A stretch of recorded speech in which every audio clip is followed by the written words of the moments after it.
Sean todos muy bienvenidos a este viaje a través del tiempo de la historia del Paraguay colonial. En este fascinante recorrido exploraremos un periodo que abarca más de 3 siglos, desde la llegada de los primeros conquistadores españoles en el siglo XVI hasta los acontecimientos que marcaron la vida en esta región sudamericana antes de su independencia. Durante este tiempo, el Paraguay colonial fue testigo de una serie de transformaciones profundas, fusionando culturas indígenas, europeas y africanas, dando lugar a una sociedad única y compleja. Acompáñennos mientras descubrimos los desafíos y logros de esta época, desde su fundación de las ciudades coloniales hasta las interacciones entre los colonizadores, misioneros, nativos y esclavos africanos que moldearon el destino de esta tierra. Así que prepárense para sumergirse en el Paraguay colonial y descubrir una historia llena de intrigas, conflictos y momentos definitorios que contribuyeron a dar forma a la sociedad y a la cultura en esta región. Comencemos nuestro viaje en el tiempo. Las exploraciones del siglo XVI. Alejo García, capitán de una nave que naufragó tras el viaje de Solís, emprendió una expedición en 1524 hacia el territorio del Paraguay en busca de las riquezas que los nativos mencionaban. Acompañado de 5 españoles y 2000 indios, exploró hasta la actual Bolivia y trabajó con pruebas de la existencia de metales preciosos. Sin embargo, fue emboscado por indios guaraníes en 1525 y falleció en el lugar donde se fundaría la villa de San Pedro. Por otro lado, Sebastián Gaboto, veneciano al servicio de España, llegó a las costas del Brasil durante una expedición hacia las Molucas. Desde allí se dirigió al río de Solís, llamada Río de la Plata, remontó el Paraná y fundó el fuerte Santi Espíritus. En 1528 llegó al río Paraguay, pero los conflictos con los indígenas lo llevaron a abandonar su búsqueda de oro y plata. Gaboto regresó a España y compartió los detalles de su hallazgo. La capitulación de Toledo y la Real Provisión del 12 de septiembre de 1537. La capitulación de Toledo es muy importante porque se refiere al acuerdo firmado el 6 de julio de 1534 entre Francisco Pizarro y Diego de Almagro, 2 líderes de la expedición española que buscaba la conquista del Imperio Inca. Esta capitulación definió los términos de su colaboración en la conquista y el reparto de la tierra y riquezas que obtuvieran. La capitulación estableció que Pizarro gobernaría el territorio comprendido entre los paralelos 14 y 25 sur, mientras que Almagro obtendría el territorio al sur de este límite. Sin embargo, la delimitación territorial fue ambigua y generó conflictos posteriores. La Real Provisión del 12 de septiembre de 1537 fue emitida por el rey Carlos V de España en respuesta a las disputas territoriales entre Francisco Pizarro y Diego de Almagro. Esta provisión real delimitó de manera más clara las jurisdicciones de ambos conquistadores. Asignar a Pizarro la gobernación de Nueva Castilla, Perú, y Almagro la gobernación de Nuevo Toledo, Chile. Sin embargo, esta decisión generó insatisfacción y tensión entre ambos líderes y sus seguidores, lo que finalmente llevó a una serie de enfrentamientos violentos conocido como la Guerra de las Dos Chispas. La Alianza Hispano-Guaraní para la fundación de Asunción y el surgimiento de la nación paraguaya. Cuando llegaron los conquistadores, no comprendieron el valor que los guaraníes daban a las mujeres. Recordemos que ellas trabajaban en el cocué y servían como medio de cambio. Cuando Ayolas e Irala remontaron el río Paraná y el Paraguay, al llegar a la altura de Lambaré, fueron enfrentados por los indios de la zona. Irala le disparó desde su bergantín con un pequeño cañón, sorprendiendo a los indígenas, quienes corrieron despavoridos. En consecuencia, el cacique les ofreció 4 doncellas, considerando el valor que esto atribuían a sus mujeres, como elementos de negociación con los extraños que llegaban a sus dominios. Irala y los demás españoles no entendieron esta actitud y tomaron a las doncellas como objeto sexual, pensando que los indios daban a sus mujeres en son de paz, y no con el valor que en realidad ellos le asignaban. A partir de este episodio, todos los cronistas opinaron que los indios cambiaban mujeres por un puñal, por pieles o por comida, y los historiadores posteriores escribieron acerca del poco valor que tenían las mujeres indígenas. Irala, luego de la fundación de Asunción, tomó varias mujeres, hijas de los principales caciques, y los demás conquistadores siguieron su ejemplo. Seguidamente tenemos las obras de gobierno de Domingo Martínez de Irala. Construcción del primer templo, construyó casas para conventos, fundó una herrería, un astillero, fundó una escuela de primeras letras, construyó un cementerio. Despoblación de Buenos Aires y la consecuencia de su refundación. Buenos Aires fue fundada por primera vez en 1536 por Pedro de Mendoza, pero tuvo que ser abandonada en 1541 por las dificultades que enfrentaron los colonizadores, como el hambre, las enfermedades y los ataques de los indígenas guaraníes. La ciudad quedó despoblada hasta 1580, cuando Juan de Garay la refundó con el nombre de Ciudad de la Trinidad, trasladando a algunos pobladores de Asunción y Santa Fe. La consecuencia de esta refundación fue el establecimiento de una nueva ruta comercial entre el Río de la Plata y el Alto Perú, que favoreció el desarrollo económico y social de la región. El rey Carlos V emitió una real provisión el 12 de septiembre de 1537 para la región del Río de la Plata. Esta disposición estableció que en caso de que el adelantado Pedro de Mendoza no designara un sucesor antes de morir, los conquistadores y pobladores debían elegir a un gobernador y capitán general para la provincia.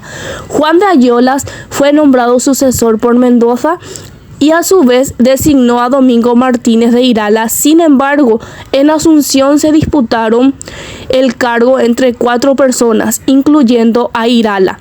Finalmente, Domingo Martínez de Irala fue elegido como gobernador de forma interina, lo que muestra la importancia de esta disposición en la elección de líderes en la región. Aunque originalmente esta disposición debía utilizarse una sola vez, fue invocada en varias ocasiones para elegir gobernadores en caso de vacancia o disputa.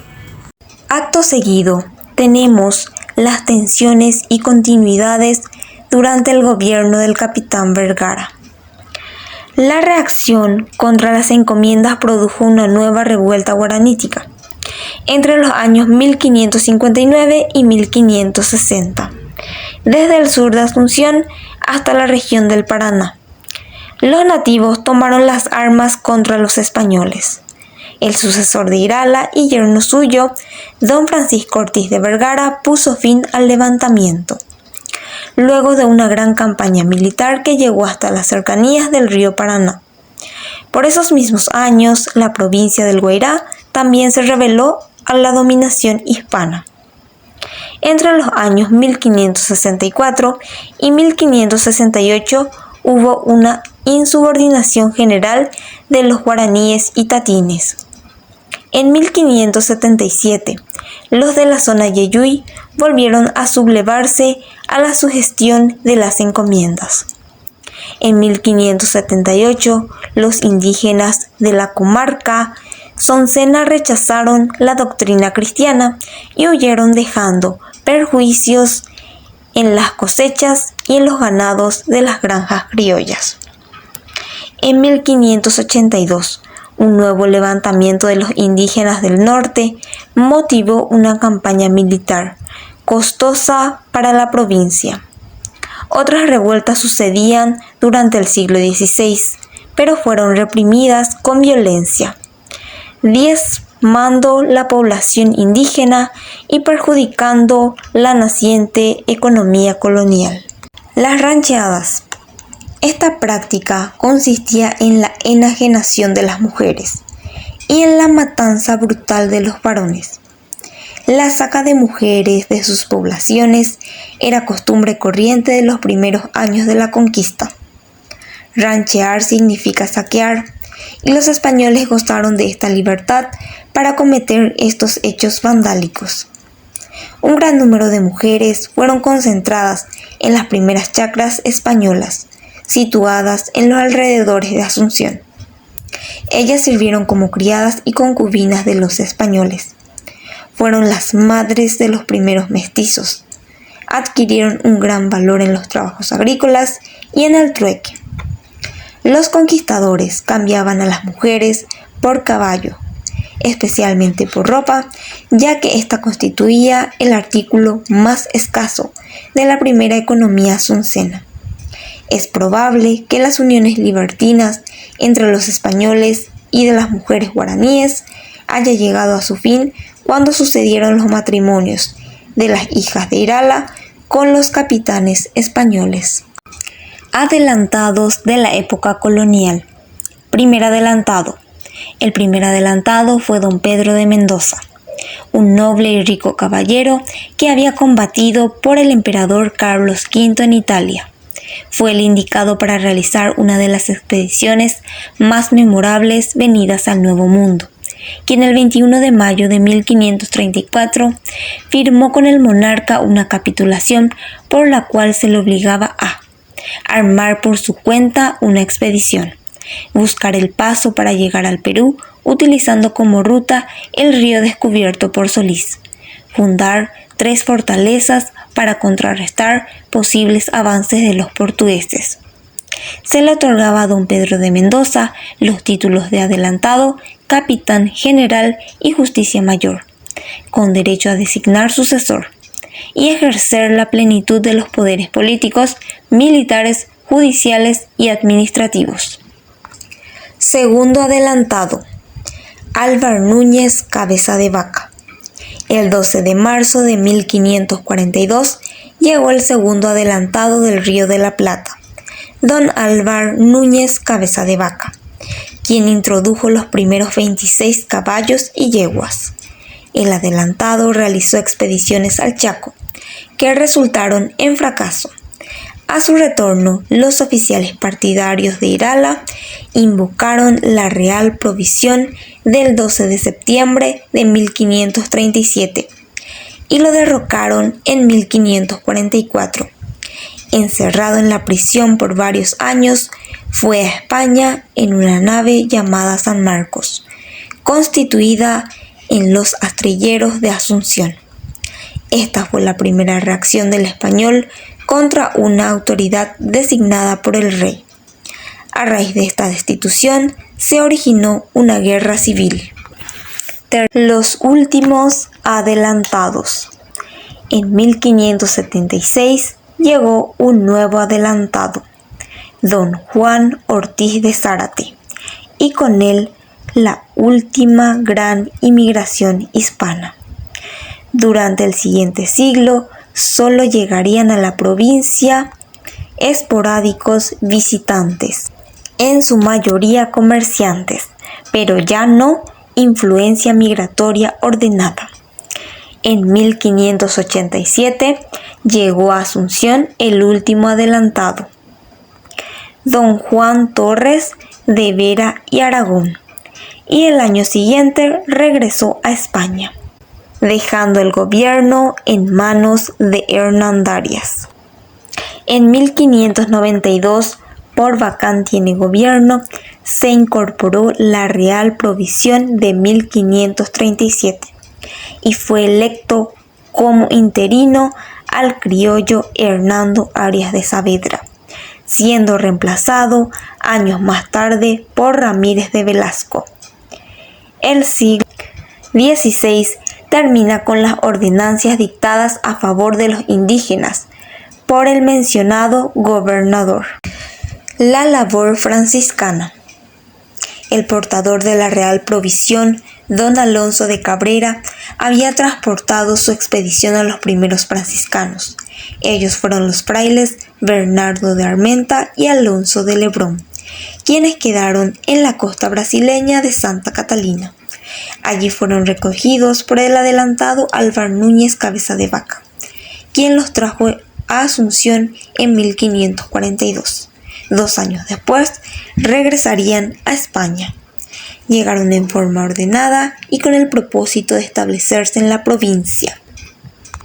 Entre los franciscanos más ilustres que arribaron a estas tierras se encontraría el padre Luis de Bolaños.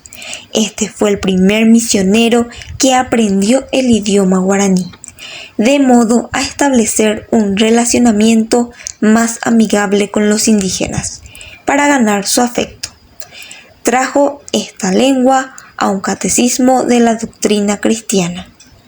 En el siglo XVI, a pesar de ser aún más escaso el número de misioneros y muy pobres los recursos, las dispersas reducciones eran atendidas ya por criollos y mestizos, formando en el primitivo seminario que se estableció en Asunción para el dominio de Alonso Guerra. Esta orden fue procurada en la empresa de la conquista espiritualmente de los indígenas de Paraguay. Se dedicaron además a la labor educacional de jóvenes criollos, fundando conventos y noviciados, a más de las escuelas elementales y cátedras libres para la enseñanza de la gramática, la Trinidad y la filosofía. En el convento establecido en Asunción habilitaron un noviciado o seminario y una escuela elemental para mestizos e indios. Crearon colegios de estudios superiores en Villarrica y Cazapá para fundar un convento con escuelas elementales. Se debe a esta orden la fundación de los pueblos de Altos y Itá, Yaguarón, Upané, Guarambaré, Tobatí, Yutú, Cazapá y otros. En otro orden, el legado artístico de los franciscanos puede apreciarse hasta en la actualidad. Templos como el de Itá o Yaguarón, conservando altares, retablos, púlpitos, columnas, puertas, ventanas, reclinatorios y sillones, que atestiguan la extraordinaria perfección artística de los misioneros e indígenas, en su mayoría anónimos. La labor jesuita. Los jesuitas aportaron a la cultura de la provincia de Paraguay en diversos aspectos, tanto en el arte como en las letras. El arte jesuítico estuvo completamente al servicio del culto, y en los primeros tiempos los propios sacerdotes ejercieron la labor de los arquitectos, escultores, pintores, albañiles y tallistas, pero luego los indios se convirtieron en auxiliares de extraordinario valor para llevar adelante los planes artísticos de los sacerdotes. La arquitectura, en la primera etapa, prestó mucha importancia solo al aspecto interior de los templos. Debido a ello, las construcciones eran de madera. Recién en el siglo XVIII trabajaban la piedra y en ella cambió el aspecto externo de la construcción. La escultura fue en este campo donde los sacerdotes y sus discípulos mostraron todo su talento, y no solo tallaban para las reducciones, sino para todas las iglesias del virreinato. Las imágenes fueron destinadas preferentemente para los altares. Un escultor indígena que pasó a la posterioridad fue el indio José, quien talló el Señor de la humanidad y la paciencia. Pero los indígenas fueron nada más que copiadores de las imágenes que esculpieron, no fueron creadores de sus obras. Los jesuitas construyeron la primera imprenta en el Río de la Plata, en el pueblo de Santa María. El primer libro impreso fue Martirologio romano. Luego aparecieron la vida de los santos, así como los sermones y catecismos en guaraní. Durante toda su existencia se imprimieron 27 títulos. Las impresiones se hacían en español, guaraní y latín. Los trabajos de tipografía, grabado, encuadernación y demás fueron realizados mayormente por indígenas, con tanta maestría como lo hacían sus maestros europeos. La división de la provincia en 1617. Cabe destacar que en 1615 Hernandarias fue nuevamente nombrado gobernador. Causas. La desmembración fue sistemáticamente solicitada en 1545, debido a que la enorme extensión del territorio dificultaba su gobierno. La sugerencia de Hernandarias era la formación de 2 gobernaciones, la del Paraguay y la del Guairá. El virrey del Perú, Marqués de Montecarlos, consideró que sería mejor incluir Asunción con las ciudades del Guairá, moción que fue aprobada por el rey Felipe III en 1617. Consecuencias. De esta manera, el Paraguay quedó convertido en una provincia mediterránea, iniciándose su decadencia, pues el centro de las actividades políticas y económicas se trasladó en Buenos Aires. El proceso de la Revolución Comunera en Paraguay. Primeramente están los antecedentes. Los antecedentes de la revolución se remontan a los siglos XVI y XVIII, debido al maltrato que recibían los indígenas por parte de los encomendados. Causas. Tener ocupado de 200 indígenas en el laboreo de la yerba mate durante más tiempo de lo debido, sin las compensaciones que establecían en la ley. Establecer impuestos sin estar autorizados para este fin. Comercializar con extranjeros portugueses, pese a la prohibición, y abusar de esa influencia para adjudicarse el beneficio en tráfico fluvial.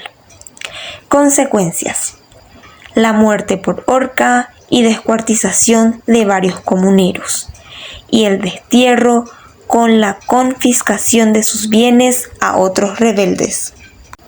Hemos explorado un periodo histórico lleno de complejidad y transformación, a lo largo de más de 3 siglos, desde la llegada de los conquistadores españoles hasta las interacciones entre las diferentes culturas y grupos étnicos.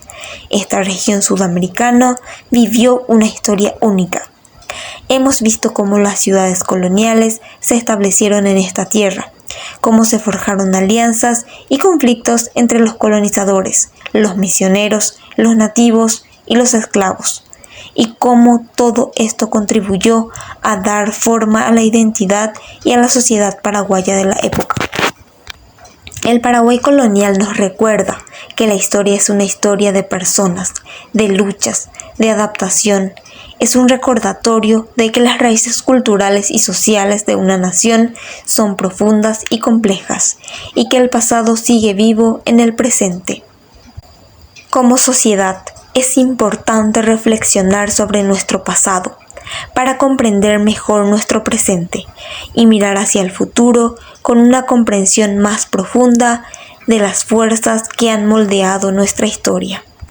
Esperamos que este recorrido haya sido informativo y enriquecedor, y los invitamos a continuar explorando la rica historia de esta nación y su contribución al tapiz multicultural de América del Sur. Gracias por acompañarnos en este viaje en el tiempo.